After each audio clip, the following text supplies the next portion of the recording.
नमस्ते दोस्तों, स्वागत है आप सभी का मेरे YouTube चैनल पर। और मेरे YouTube चैनल पर आपको इंग्लिश से रिलेटेड सारे जितने भी टॉपिक्स हैं हम यहाँ कवर करेंगे।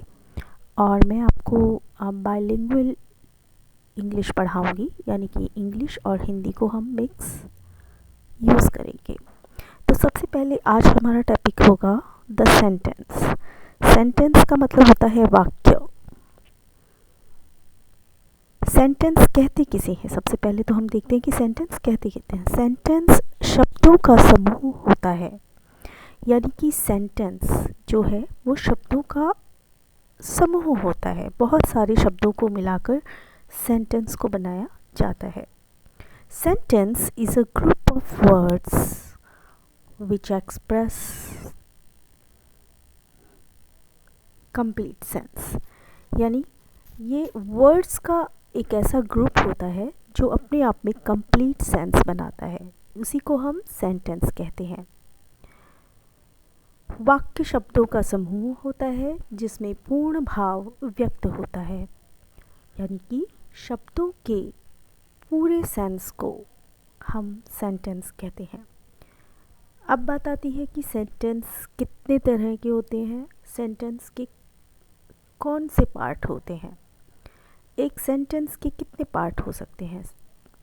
तो सेंटेंस के दो पार्ट होते हैं, पहला सब्जेक्ट और दूसरा प्रेडिकेट। सब्जेक्ट को हम कर्ता भी बोलते हैं, प्रेडिकेट को हम विधेय बोलते हैं। अब आप पूछेंगे कि सब्जेक्ट और प्रेडिकेट क्या होते हैं, तो चलिए इसके बारे में भी जानते हैं। सेंटेंस में जिसके बारे में हम बात करते हैं, जिसके बारे में कुछ बात बोली जाती है या जिसके बारे में कुछ कहा जाता है, वही सेंटेंस का सब्जेक्ट यानी कि उसका कर्ता होता है। और जो कुछ भी हम उसके बारे में कह रहे हैं वो उस कर्ता और उस सेंटेंस के लिए प्रेडिकेट का काम करता है, यानी विधेय का कार्य करता है। अब हम कुछ एग्जाम्पल्स की मदद से देखेंगे कि सेंटेंस में सब्जेक्ट कौन सा होता है और प्रेडिकेट कौन सा होता है। जैसे कि एग्जाम्पल आपके सामने है, हरी गोज़ टू आगरा। हरी आगरा जाता है। यहाँ पर हरी के बारे में बात की जा रही है, तो हरी जो है वो सेंटेंस का सब्जेक्ट है। गोज़ टू आगरा जाता है, यानी हरी के बारे में कुछ कहा जा रहा है कि हरी आगरा जाता है। तो यहाँ पर आगरा जाता है, ये वर्ड विधेय है यानी प्रेडिकेट है। अब इस सेंटेंस से आपको समझ में आ गया होगा कि हरी यहाँ पर सब्जेक्ट है, गोज़ टू आगरा यहाँ पर विधेय का कार्य यानी प्रेडिकेट का कार्य कर रहा है। इसी तरह से दूसरा सेंटेंस देखते हैं, Mohan did not come here. Mohan did not come here, Mohan यहाँ नहीं आया। सो मोहन के बारे में बात की जा रही है, तो मोहन इस सेंटेंस का सब्जेक्ट है।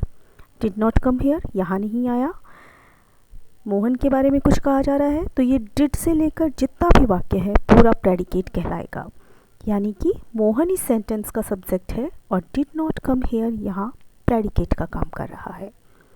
नेक्स्ट एग्जाम्पल देखते हैं, the teacher was very old. Teacher बहुत ओल्ड था। यहाँ पर टीचर के बारे में बात की जा रही है, तो टीचर इस सेंटेंस का कर्ता यानी कि सब्जेक्ट है। वॉज वेरी ओल्ड यहाँ पर टीचर के बारे में बोला जा रहा है, तो इस सेंटेंस का जितना भी बाकी बचा हुआ पार्ट है ये प्रेडिकेट कहलाता है।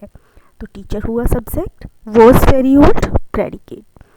आई होप कि आपको आज अच्छे से समझ में आ गया होगा कि सेंटेंस के कितने पार्ट होते हैं, सेंटेंस किसे कहते हैं, सेंटेंस में सब्जेक्ट्स क्या होता है और सब्जेक्ट्स के साथ प्रेडिकेट का आना बहुत ज़रूरी है, तभी वो सेंटेंस कहलाता है। सेंटेंस में सब्जेक्ट भी होगा और प्रेडिकेट भी होगा, दोनों पार्ट का होना बहुत ज़रूरी है। आई होप कि आपको अच्छे से समझ में आ गया होगा सेंटेंस किसे कहते हैं। थैंक यू मेरा वीडियो देखने के लिए, और मेरे चैनल को ज़्यादा से ज़्यादा सब्सक्राइब कीजिए ताकि इंग्लिश से रिलेटेड इस तरह की जानकारी आपको मिलती रहे। धन्यवाद।